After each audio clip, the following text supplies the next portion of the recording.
This is the healthiest hack for your teeth if you have stains. I'm Dr. Ellie and I'm here to help you avoid unnecessary dental treatments. If your mouth is getting healthier but you're getting stains on the surfaces of your teeth, here is a hack that's going to help you.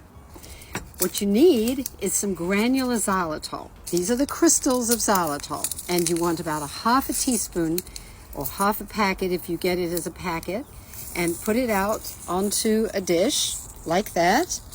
Then get the Crest Cavity Protection toothpaste that I recommend and give it a good squeeze. A little bit more than you would normally use, okay? Then with a spoon, you're going to mix these crystals into the toothpaste to make a more exfoliating type of toothpaste. It's not going to be harsh because these are just xylitol crystals. You can actually brush your teeth with xylitol crystals. But I want to mix it in with the toothpaste to make a really nice paste that then, on a good resilient toothbrush, and you need a toothbrush that's not too soft, pick up this toothpaste and then aim at the places where you have staining.